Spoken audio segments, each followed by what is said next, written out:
Welcome to another weekly live. I will be making many lives for you all because we are going to be chatting about many things happening here in Tanzania. So, hello, my name is Hazel, and we moved from Canada to Africa. We are presently living in Tanzania.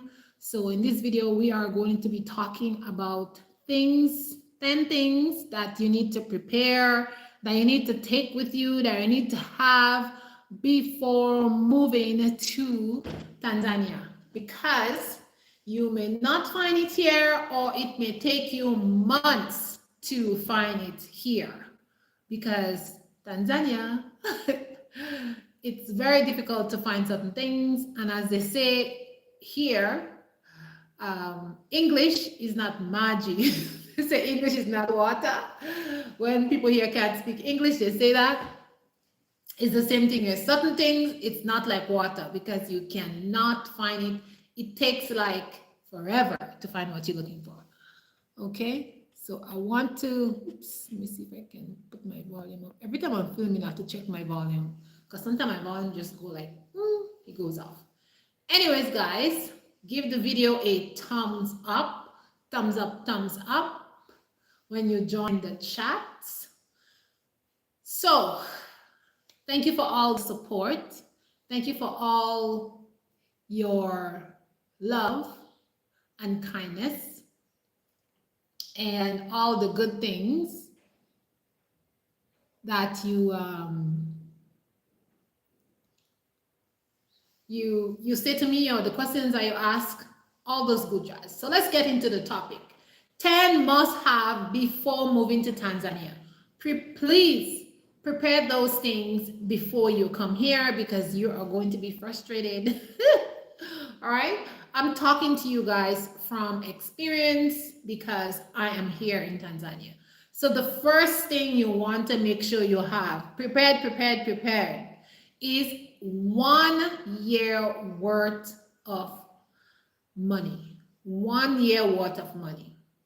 Okay, and within that 1 year worth of money, this one separate 1 year's worth of money, you need to have a 1 year worth of rent. Okay, so in Tanzania, you can pay between 150,000 to $1 million in rent, but you have to decide what is your budget. So if you want to pay 300,000 in rent, which is like 130 Canadian, 140 Canadian, or 130 US, then please make sure you have a year's worth of that.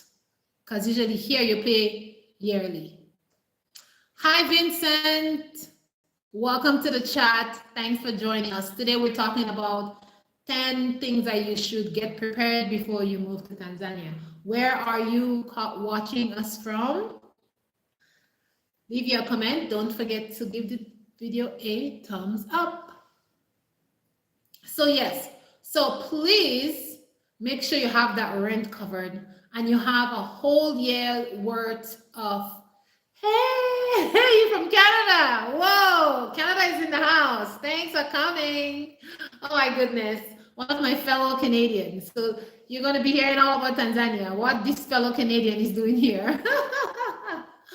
So make sure you have a whole year worth of rent based on how much rent you want to pay. So if you want to like get a place that is on the high end, you're going to be looking to pay about 500,000 shillings.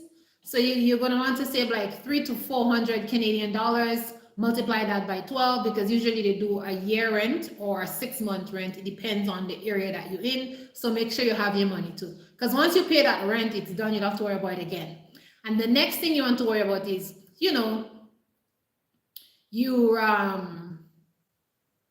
hi, Asama. I was living in Canada and I moved to Tanzania, Africa 4 months ago. Yes, I lived in Canada for almost 30 years. Okay. So most definitely you want to make sure you have that money for your living expenses, for your transportation, for food, for clothing, shopping, excursions, whatever you want to do, but you want to have a year's worth of money, because monthly, you can go through it and say, okay, I'm going to spend 300,000 shillings a month on everything, but you want to have that cushion. And why you want to have this year worth of cushion money is because so you don't have to worry about anything. You don't even have to worry about like getting a job. You don't have to worry about that. Okay. So my advice to you is, if you're coming to Tanzania and you're going to be here like for a year or something, like you say, okay, you plan to stay here for a year, you can come here with about 10 to 15,000 Canadian dollars, and you should be good for a year. If you're not in like a very expensive city and you're modest and you're not spending so much money, like if you have like 15,000 Canadian, it's like 30 million here. $30 million Tanzanian shillings is a lot of money. It's a lot of money. And if you're frugal and if you spend your money wisely and you're not like, going all over the place doing this, that, or the other, you'll be fine. You'll be fine. Even if you come with 10,000, that is 20 million, you will be fine. But just don't go crazy and be like, oh, I'm going to all the tourist attraction. I'm going to take a safari. If you start taking safaris, if you start doing all that stuff, it's going to get expensive because they're going to charge you in US dollars, and that's where you lose your money. So if you're planning to come here, I'm telling you, just be wise, be smart. Now, if you're planning to like go and visit things and you're renting cars and stuff like that, now in Tanzania here, like renting vehicles is very hard to get a vehicle to rent. You have to rent it you have to get a driver to drive you. The system here needs to change, honestly. And that driver can charge you like 200 to 250, all up to 300 US dollars a day. So that's very expensive. Sometimes if you find somebody who's going to take you for a week and it's their own personal vehicle, they might charge you in Tanzanian shilling. They might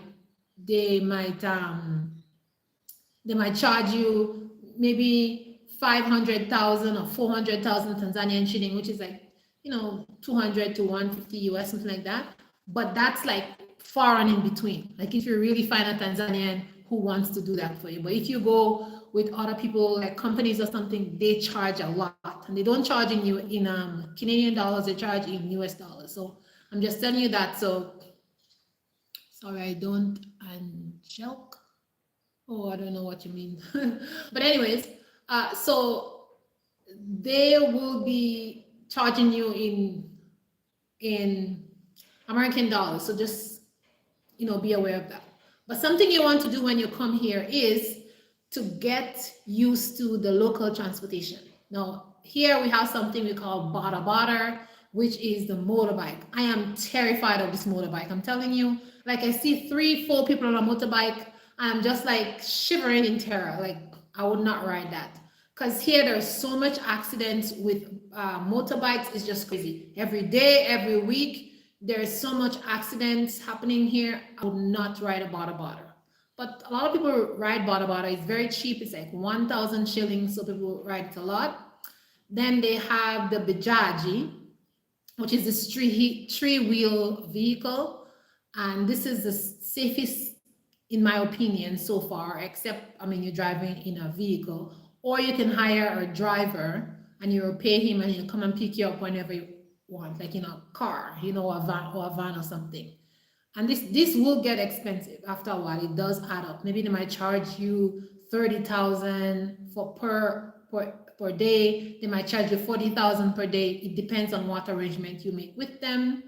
So yeah, but the bajaji, it's okay because they will charge you 3,000 to 4,000 a trip. Like if they come to pick you up and take you somewhere, they might say, okay, give me 10,000, give me 8,000, give me 7,000, 14,000. It depends, right? What deal you make with the bajaji. That's a three-wheel little vehicle. So this is what I take. That's the only thing I take here.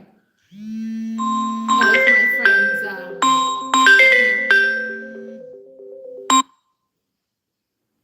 or if my friends pick me up or something like that. But I am telling you, like here, when it comes to vehicles, it's you gotta be careful what transportation you take, because like here, many I find that people, they're not careful when it comes to the way they drive on the street and how they do stuff. I find like they're just not careful. So maybe I shouldn't say they're not careful. Maybe that's how they do it. So, you know, I don't know. I have no idea. But I'm not taking any chances with my life because I want to live a very long life. Okay. So that's basically that. Anyways, let's move on to point number 2. If you're gonna come to Tanzania, make sure you get yourself a vehicle before you move here. Why? If you have your own vehicle, it's easier to move around. It's so easy to move around. Where are you from again? Canada. Canada! It's so easy to move around here. If you have a vehicle, you don't have to worry about renting. You don't have to bother about calling like the Bajaji, because you can take yourself anywhere you want. The only problem you're going to have here if you come here with a certain vehicle is the roads, because most of the roads are not paved. So you're going to have a vehicle that'll have a 4-wheel drive, especially when it rains or something, because you may get stuck. Otherwise, it's okay. If you like in the area where we at, which is semi-arid, you won't have a problem because it's pretty dry. You just have to drive slowly in case you go down inside holes or something when you are driving, but otherwise you'll be fine. But I would recommend that you bring a vehicle here with you, ship your vehicle or buy one here very cheaply. If you're looking to buy a vehicle here in Tanzania, most of the vehicles that they have here is Toyota. So if you're familiar with Toyota brand vehicles, you can get a nice Toyota here. You can look to buy a Toyota, like a small car, 5-seater. You can get one for 15 million, which is like, let me see, about 12, say like 12,000. If you have like 12,000, no, 10, 8, like, yeah, so like 8,000 Canadian dollars is gonna get you a nice car here. So you can buy a car between say 8 to 16 million. You could bargain with them and get it cheaper because when you convert the money. So say if you have 8, anywhere between, let's say between 7 to 12,000 Canadian, you can get a nice vehicle here.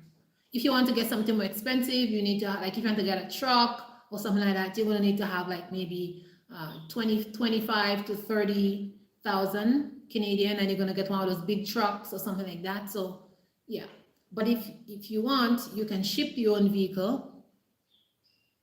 You can ship your own vehicle. It's what is more expensive, shipping or renting? If you ship it, it's going to be more expensive. If you ship the vehicle, it's going to cost you roughly the same as if you rent it, because shipping, for us to ship our vehicle, they told us it was going to cost like between 12 to 15,000 to ship it. And it depends on the company that you ship it with. If you ship it with a company that have contacts here with the shipping companies here in Canada, like they work together as in a team, like, they're, how you call that, they incorporated with each other, then you just pay one flat fee in Canada, and then when you get here, you don't have to worry about paying any fees. You just pick up your vehicle.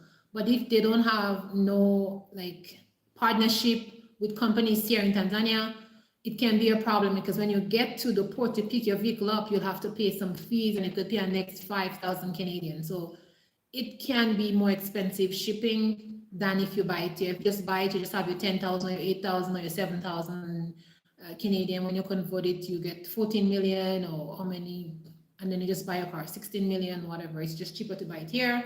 But again, buying a vehicle in Tanzania, you have to have status. You have to have your visa properly. You got to have the international driving license. So before you come here, you gotta go to the how do you call that? Anyways, before you come here, thank you, Vincent. Thank you for stopping by. So before you come here to Tanzania, you have to go and get your international driving license. And if you watch my video, you will see I show you where I'm getting my international driving license. The international driving license lasts for 1 year, and every year you can renew it until you figure out yourself in Tanzania here. But you can drive with your international driving license and your Canadian driving license. So when you're driving here, and if the cops stop you, because they usually do a lot of traffic checks here, and don't worry, they will stop you at some point. They're always stopping people, not for anything bad, but they just do traffic checks to make sure that you have your license, it's proper, it's good, and stuff like that. And so they, at any point, if you get stopped in traffic just to have a check, you would just present them with your Canadian driving license and then the international driving license together. It's like a little book, and you just stick your Canadian one inside when you're just gonna hand it to them. One thing, if you're here and you're driving and they stop you just to do a routine check, make sure that you hold your license together with the international license, because that can fall when they're taking it and you can lose your license. That be careful. Ask me how I know that, okay? So be careful when you're doing that, okay? So make sure you do that. If you in Canada, you just go to CAA and you get one. If you don't have a CAA account, you pay $50. And if you have a CAA account, then it's free because you have an account and you're a member with CAA, so that's how you get it. And like I said, it's valid for 1 year and then you can renew it, okay? So that's how it is. If you come in here, you must have a driver's license. If you want to get around, you want to see places, you want to be free, get your your international driving license and have your money. Keep that in mind. Let's move on to point number 3. You are coming to Tanzania, moving here. Make sure you pack 3 months supply of must-have essentials. Whatever must-have essentials that you must have, like your body care, food stuff that you like to consume, say like, healthy things, like say you want to have your moringa, your latte milk, your herbal drinks or something like that. So it's like, make sure you bring that with you, because something here is very hard to find. I am telling you, if you're looking for certain things here, you'll be looking for weeks and months. You're going to get frustrated. And sometimes you find some pharmacy or some place and it's like you go in there and the price is crazy and the thing is like so small. It's like baking soda or baking powder. Like I've been looking for it and I couldn't find it. Finally, a friend, my neighbor who lives up the road, who knows me from Canada, because I know her sister, she got one for me. It was a small thing. I'm like, I've never seen such small baking soda. And now I go to the shop and the only one they carry is this tiny one. I think it's like 20 grams. Like I need like 10 of these if I wanted to wash my clothes. Oh my goodness.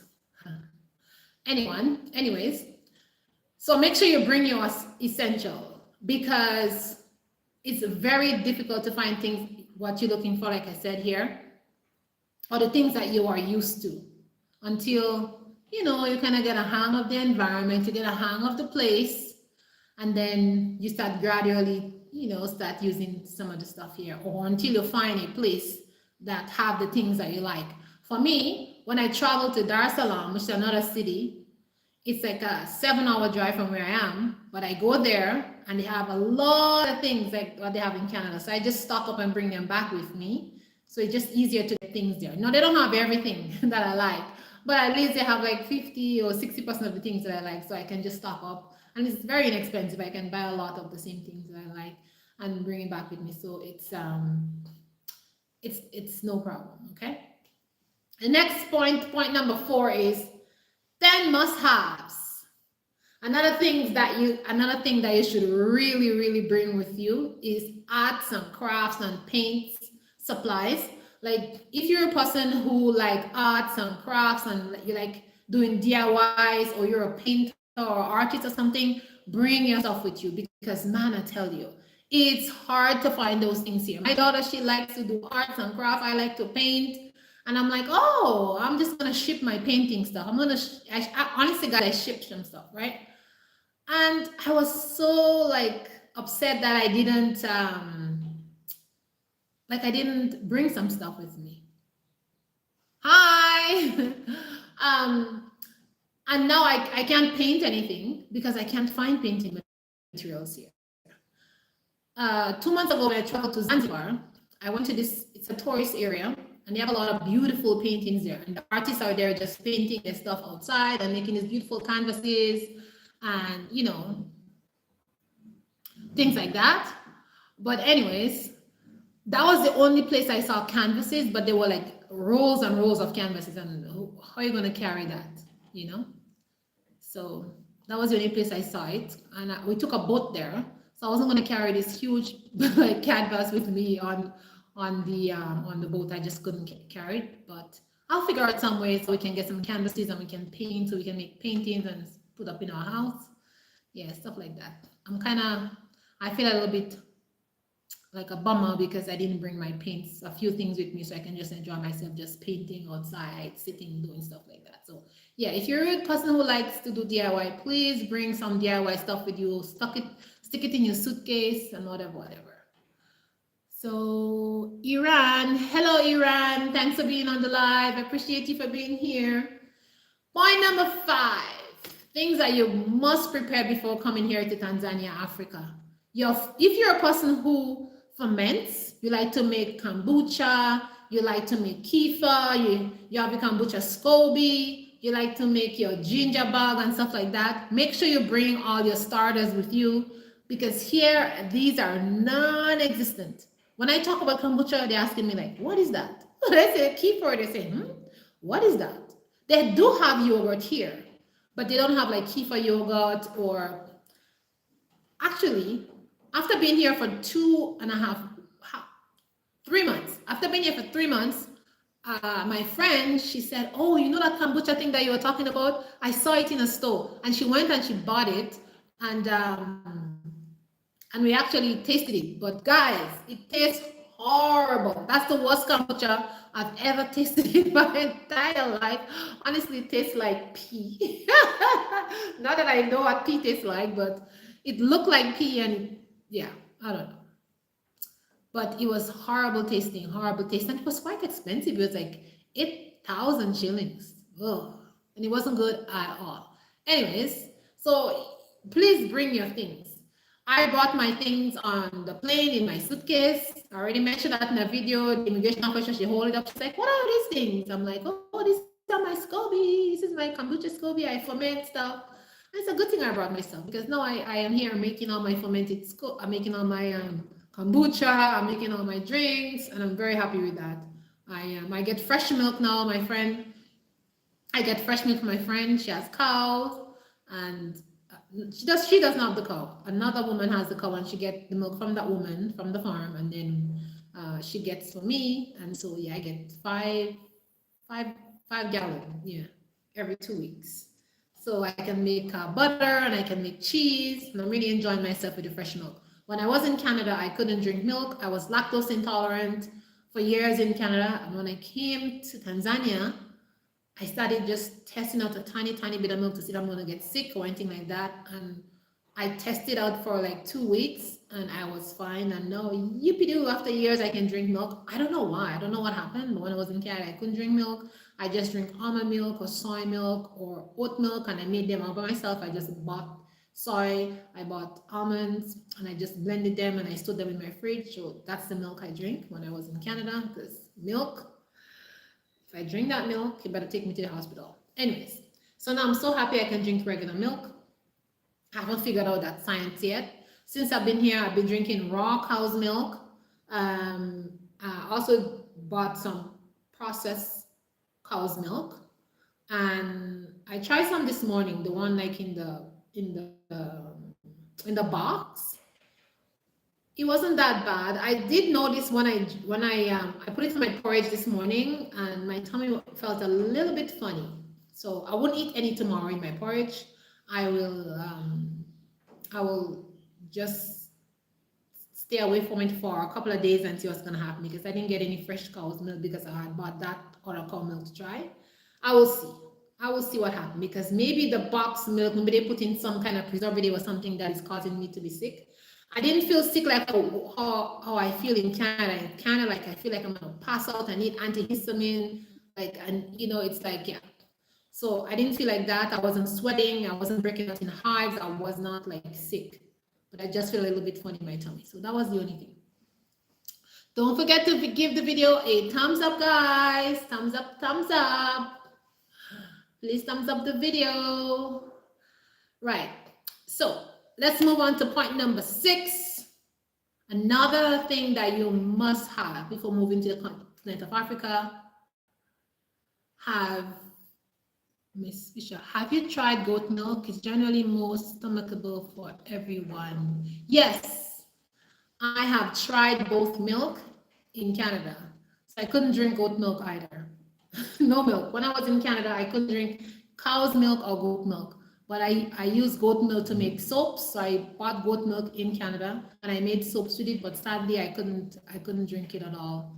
In Tanzania here, I haven't found anybody selling goat milk as yet, but there are people who have goats and they have goat milk, but it's in the village. So until I kind of make some contact with people in the village, then I will get some goat milk. Rest in peace to my country, LOL. Which country are you from, Mr. Fisher? Why you want to rest in peace to your country? Is Canada your country? Are you from Canada? Let me know where you're from, Mr. Fisher. All right.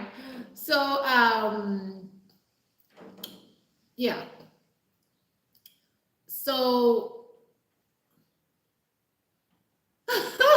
you're Canadian like me. I know. I love milk too. And I was so bummed when I couldn't drink milk. I couldn't drink milk for years. I love milk, but I think something they put in the milk in Canada, it was a problem. And where I live in Canada, the one of the place that the milk suppliers live just up the street from me. He was my friend. He has a huge factory there with I think they had like 500 or 600 cows, and they had all the set up there, and the milk that you guys were drinking came from there. And it was right next door to me, and I couldn't drink any. And my neighbor up the road, so I was in the middle, and that neighbor on that side, they were big commercial milk suppliers for Canada, and I couldn't get any milk for them because Oh my goodness. All right, let's move on.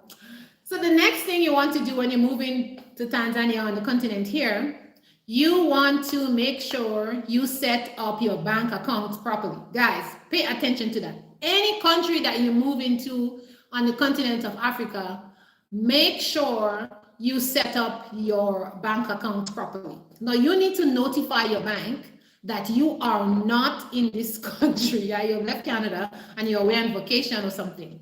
Something I want to tell you guys is make sure you tell the bank that you're away, unless you're sabbatical or you're working for a period of time. Don't tell the bank that you live in Canada. You're gonna have some complications. So don't say that. Just say I'm going on a sabbatical or I'm working, something like that, just to make them know that you are out of the country, so they wouldn't block your account. And I'm telling you that. How do I know? From experience, okay? Because I'm here in Tanzania and I couldn't access my bank account for 3 whole months. I had to call Canada. I had to do all kind of stuff after they set up a system for me so that I can bank here legally. All right. So let me tell you something. Set up yourself properly before you come here, because those banks, it's your money, but they would hold your money. They will keep your money. The money that you work hard for in the snow and in the winter. You Canadians in the chat, you know what I'm talking about. They will hold your money. They will block your account. You have to send this ID and that ID. You have to send face identification. Oh my goodness, it's a mess. Please do not come here and don't get your stuff fixed properly before you leave here, because you run out of money and you can't carry a lot of money with you. You could carry a certain amount of money with you, but how much money can you carry with you? You're just going to be unsafe, okay? So don't do that, most definitely. The next thing you want to do is, it's a must. Listen to me. This one is a must. You got to get a VPN, okay? Get a VPN so that you can bank safely, so you can access different things, like if you want to watch a show, if you want to access certain like if you want to download stuff, even if you want to go on your phone and you want to download certain things on the Play Store, you can't even download it if you don't have a VPN here. Guys, Tanzania, they block a lot of stuff. Even on your phone, if you don't have a VPN, certain things that you would be able to just put your phone on and just do, you would not be able to do it in Tanzania. I'm giving you guys the full gist of living here in Tanzania. If you want to download some kind of game for your child or some kind of educational things for your child, you would not be able to. Like I have a student, he's special needs, and I am trying to download things for him. And if my VPN is off, I can't download it. I can't. So the VPN that I have, I can put up to 10 electronics on it. So thank God, I'm paying a yearly fee and I'm able to use 10 electronics. So all the iPads that I use in my school, all the iPads that I use for my work, I have the VPN on it, because then I can't really teach my students if I don't have that VPN, because I cannot access certain things. They're blocked. Okay, so I'm letting you guys know that. Make sure you have a VPN, because they do block things here. Even certain TV shows you can see it here if you like to watch shows on your computer. Like we use YouTube a lot, or we watch F movies, or we want to watch Netflix or something like that. You have to have a VPN on your devices, and you want to put your VPN on Canada, Montreal or Toronto, something like that. Then you can watch things.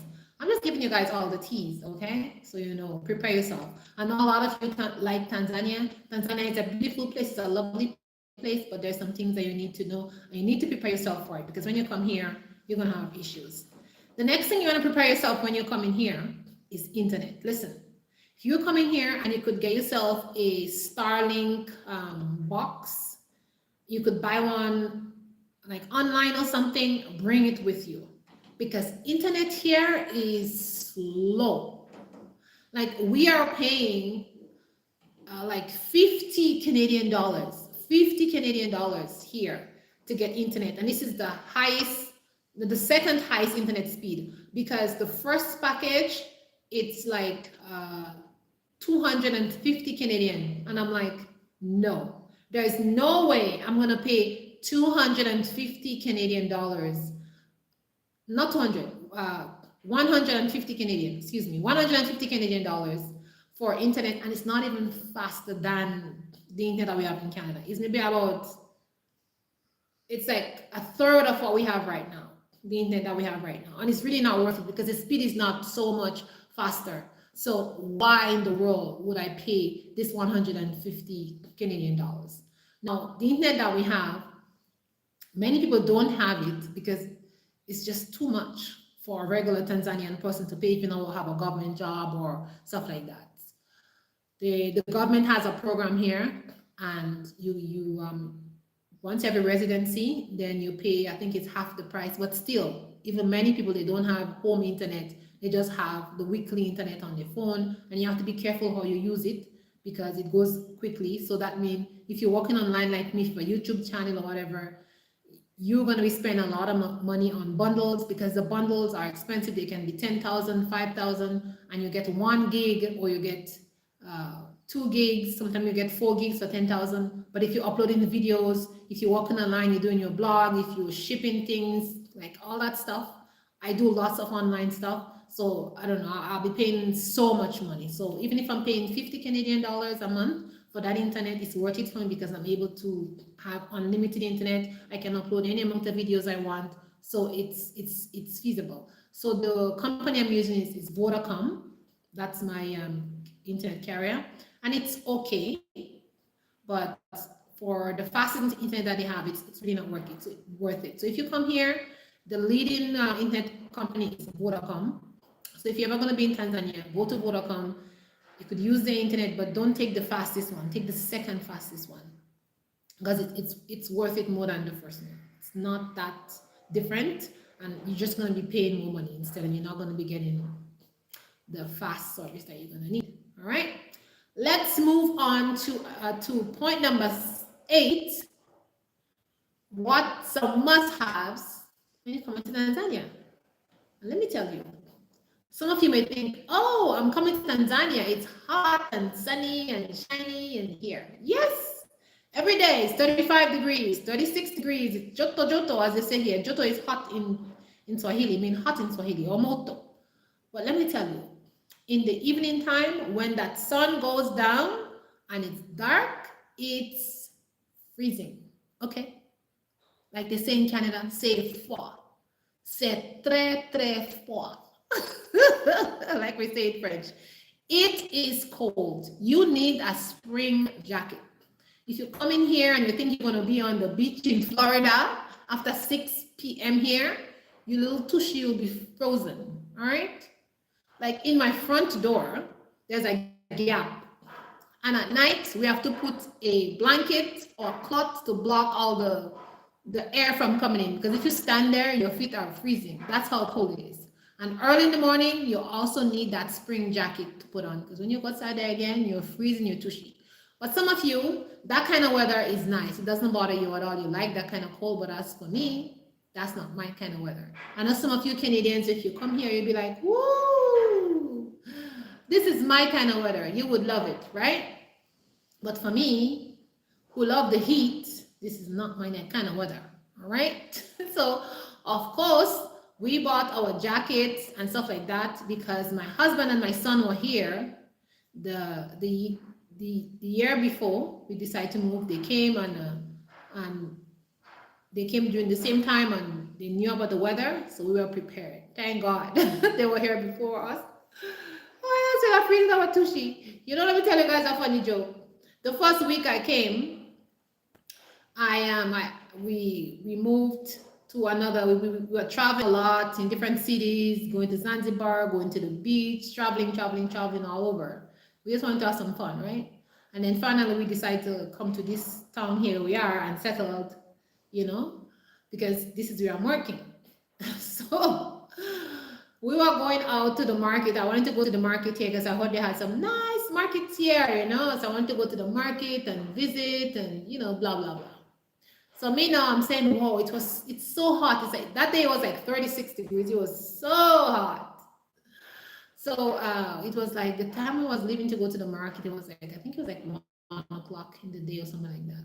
I'm outside and me and the kids and my husband, and the driver looked at me and he said, Madam, because they call you Madam, like once you're, anyway, it's just funny. Like once you live in like a big house and they think you're rich or something, they think everybody who comes from the West, from Canada and America is rich. This is just how people here is. You and even if you tell them, listen, I'm not rich, I'm just middle class, whatever, they don't want to listen to that. They think you're rich, you have money.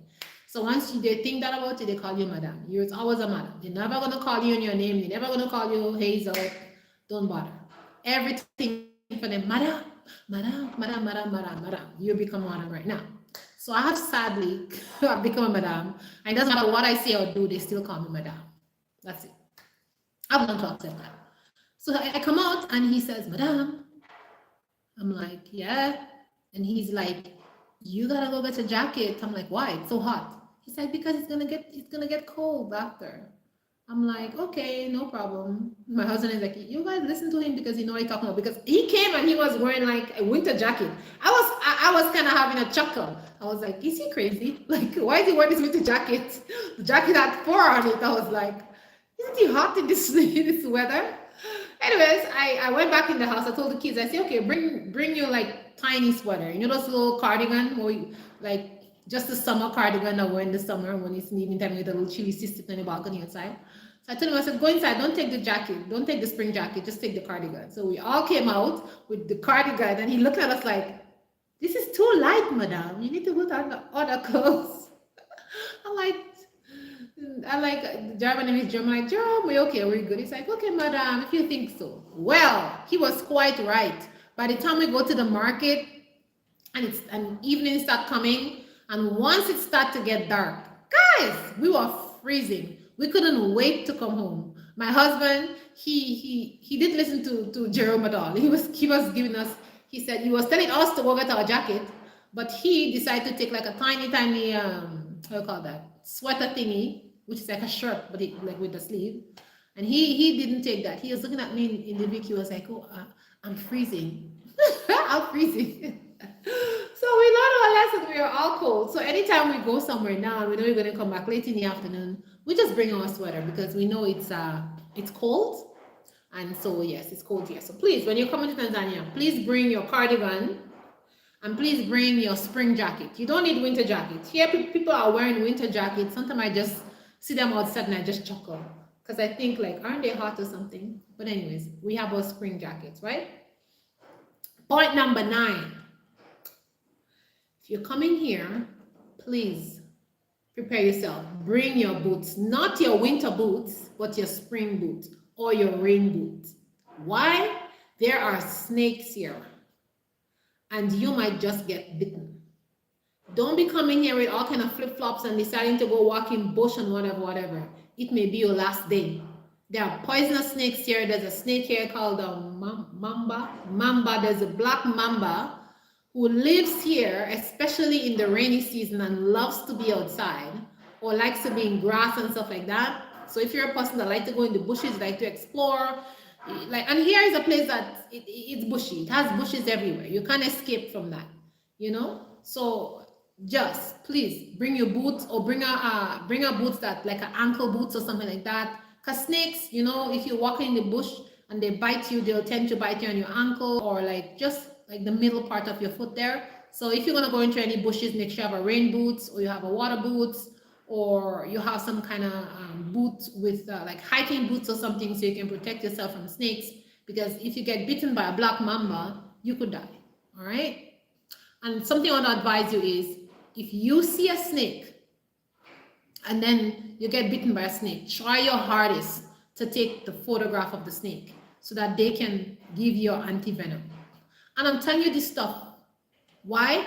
Because you know in Canada, something happened, you just press 911. In 5-10 minutes, you know, the ambulance will be here. It's different in Tanzania. There is no 911. So if anything happened to you, you have to drive yourself to a hospital or a clinic. Hospitals are far away. They're not close by. But the clinic, some clinics, like I live close to a clinic, it's like 5 minutes down the road, the clinic. But I don't know what kind of medical supply they have there. If they're equipped for snake bite, I have no idea. And since I'm not going to take that chance, I'm definitely going to wear my rain boots and stuff like that. Now, I go for walks, but I only walk in area where I can see, like it's clear. Like the areas that I walk in are arid areas, so you can see everything in front of you. There's no like big grasses and stuff. But if I'm going in an area where I have tall grasses and bushes like that, obviously I'm going to wear a boot that is higher up. I'm going to wear a shoe that's going to protect me from snake bites or something. And next thing that I do is when I'm going outside, I have a stick. So when I'm walking, I'm like, you know, shaking the stick or hitting some bushes or something like that so that if there's any snakes there, they run away. The next thing that is here is there's some spiders, there's some bugs, there's some beetles, and there's hundreds. When I tell you hundreds of lizards and I don't know how you call these ones. I don't even know the name, but they're a family of lizards and they're very colorful.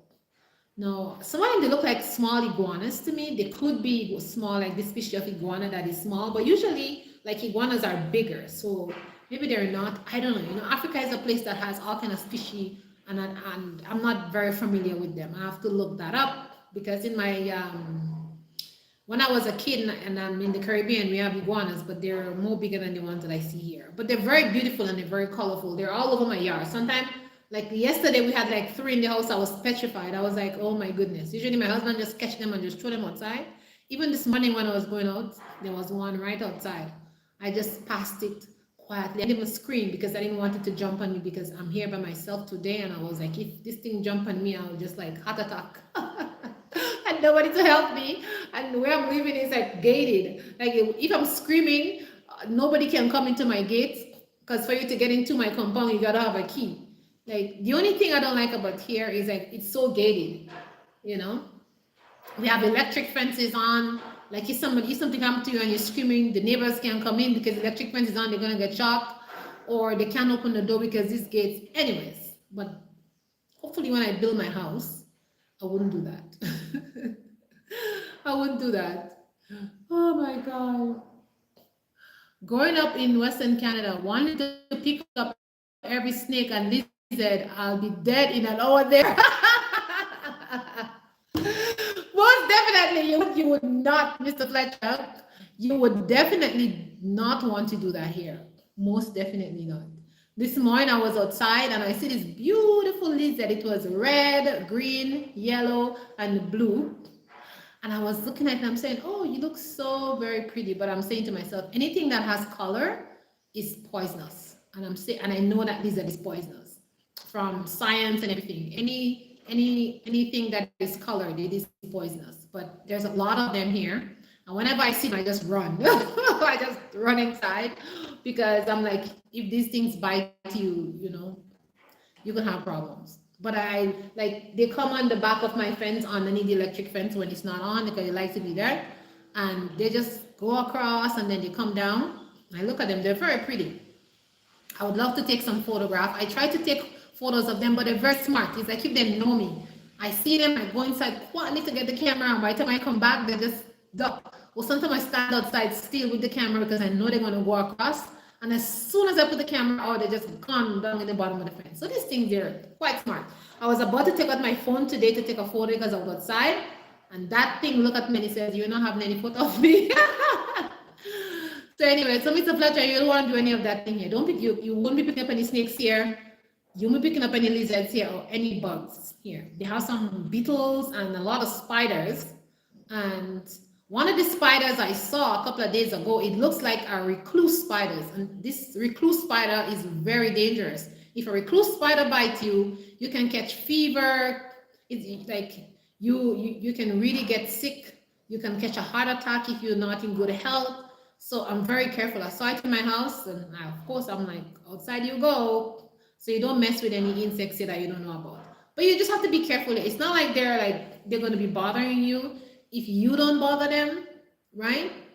Most of the time, insects and things, they jump on you or they attack you because you're in their space or you're not moving, or you see them and you just stand, or you just like you intimidate them. Like those lizards, when I see them, I just run because I don't want them to think I'm intimidating them, for they just jump on me. I have a mango tree outside and I like to go sit under it, but when I tell you, hundreds of these lizards inside the mango tree, and the mango tree has lots of mangoes on it now. Oh my gosh, I hope when the mango is like ripe or something, I hope they don't come to eat those mangoes, because I think it's going to be terrible for me to like go out there with these lizards. I'm just going to be like, I hope not, fingers crossed. Anyways, but those lizards, they're always out there. They're always out there. So no, you don't want to do that. Now, and the last point I want to make concerning must-haves when you come to Tanzania is bring your seeds. If you're a person who likes flowers, if you like to grow your own vegetables and fruits, and you like to have a garden and stuff like that, bring your seeds. Why I'm going to tell you to bring your seeds? Because I brought my seeds. I bought, let me be honest, I bought thousands and hundreds actually, not thousands, hundreds of packets of seeds. I started buying seeds for a whole year, and I just store them up, and I bring so much in my suitcase, and they didn't bother me at all. Even some of my saved seeds I save in my garden, I packed them in a big container. I bought them in my suitcase. There was no issue. I know some people were telling me, oh, you shouldn't bring seeds because they might stop you and take it at the airport, but they didn't take it. So I have lots of seeds. Now, what I'm going to tell you to bring that is, now here on the continent of Africa, now I'm in Tanzania, so let me talk about Tanzania. So in Tanzania, the seeds here are very expensive, and the seeds are not organic, except if you save your own organic seeds that say your grandmother, your grandparents, or has been passed on from generation, like local seeds that they've been saving and storing for generations and generations. Otherwise, the seeds that are here are GMO seeds, and they come from these companies, which are those companies which I'm not going to mention their name here because they love to sue people. So let's not talk about them let's not say their names, but if you're familiar with African politics, you know those seed companies who sell seeds here and how the farmers here are having issues and they're in lawsuits and all kind of stuff because they don't want them to grow their own seeds. They want them to grow the seeds from this big conglomerate. So this is one of the reasons why I brought my own seeds, because I don't want any GMO seeds. I want seeds that are organic. So I bought my organic seeds. Now, another reason why you want to bring your seeds is the climate is excellent. The soil here is fertile and amazing. I planted stuff outside in my garden. I'm going to start some gardening videos soon. I took a lot of videos already. I just have to edit it and upload it. Me and my helper was outside. He helped me put all the soil in. And we have a beautiful garden growing there. So I will definitely a garden video. The only sad thing is I have most of my plants growing in plastic water bottles because I have not found a source yet to get those clay pots. Now, when I get a contact in the village is about 2.5 hours away from me, like a big village, like, you know, like with the mud huts and people there making pottery and stuff like that. I live 20 minutes away from a small village, but they don't make any of that stuff there. So that's the reason I don't have. But once I get a contact and I go to the village, actually I'm supposed to get my vehicle. Once my vehicle comes in, then I'll be able to do that. I'll be able to drive out there, take my time and then drive out to the country and then make some deals with the ladies who are making those pots in the village and come back with nice pots and stuff like that so I can grow my things in pots. But anyways, I'm using what I have and the things are growing and they're healthy and they're looking good, and I'll give you a garden tour very, very soon. So anyways, there are many more things that you should bring here, but I didn't want to make a so long list, right? One other thing I'd say that I would definitely want to bring here is those, you know, those portable closets. Now you can buy those portable closets that you can fold, take out the wire part in it, and you can fold up nicely and put in the bottom of your suitcase. If you can bring that portable closet with you, that'd be excellent. Because in 95% of those houses here, they have no closet. And when you come here, you're gonna have to buy a closet. So if you bring a portable one, you would have somewhere to hang your clothes. And when you come in here also, make sure you bring hangers with you. Bring about 10 to 12 hangers if you can fit it inside of your suitcase, because looking for hangers here, oh my goodness, it's like looking for ants outside in the dust. I'm telling you. It took us weeks and weeks to find hangers to hang our clothes. Like we had to buy these handmade baskets, these beautiful handmade baskets to put our clothes inside, because there's just nowhere to put your clothes. I don't understand how come they don't have no wardrobe. In American Canada, we have closets, we hang our clothes in there, we have wardrobes, you know, we have dressers. I haven't seen that here yet. So these are some challenges, and these are some things that you definitely want to like take heed of, right? I'm gonna give you 2 more points if I close out the video, because the video is getting so long, but I know I'm giving you guys good points.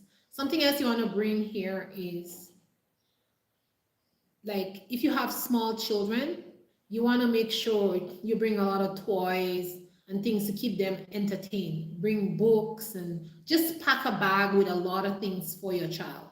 Because when you come here, if you're looking for toys, if you're looking for books and all that kind of stuff, you know, you go to dollar store in Canada and you can buy all kind of crayons and markers and coloring books and all kind of things here.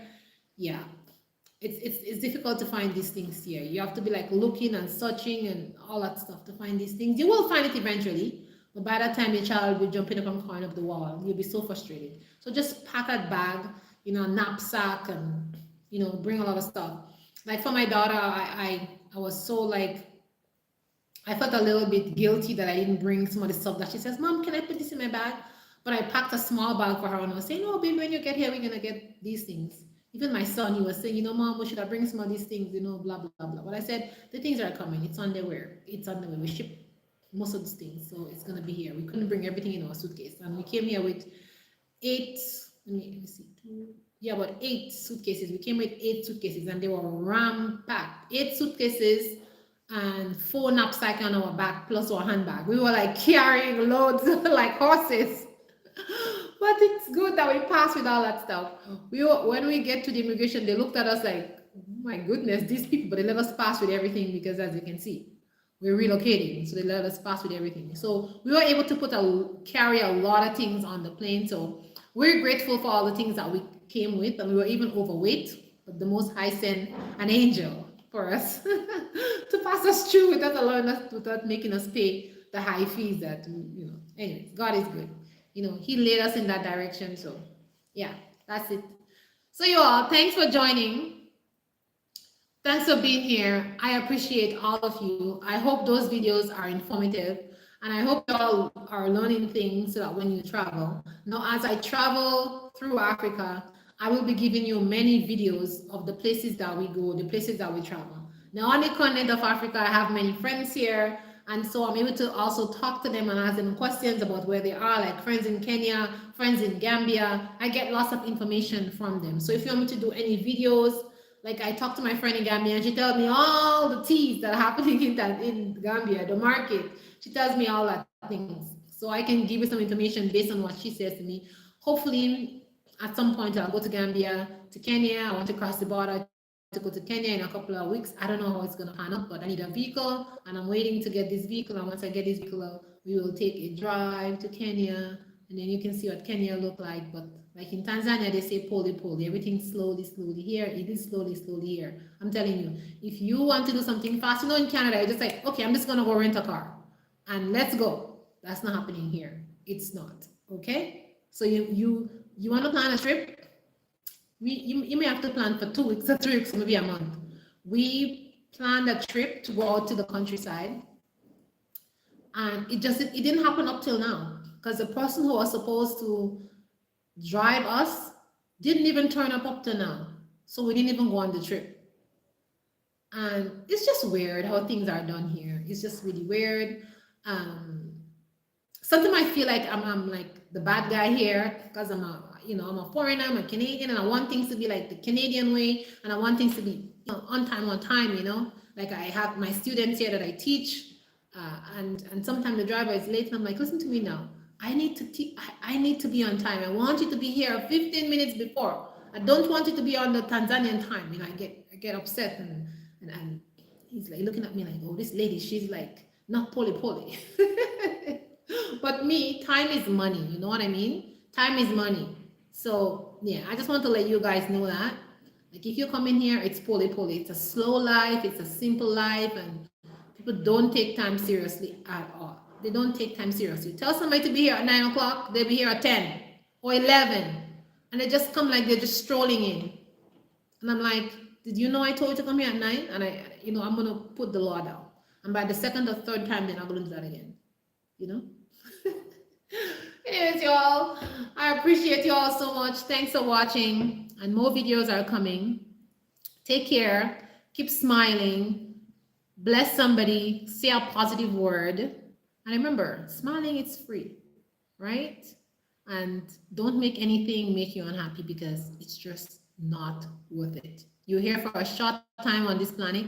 Enjoy yourself. Don't let house, money, people, family, all of those stuff keep you from enjoying your life. All right? If people are keeping you from enjoying your life, just move somewhere else. Okay? Take it from me. All right? Ciao, ciao. I'll see you in the next video. Bye.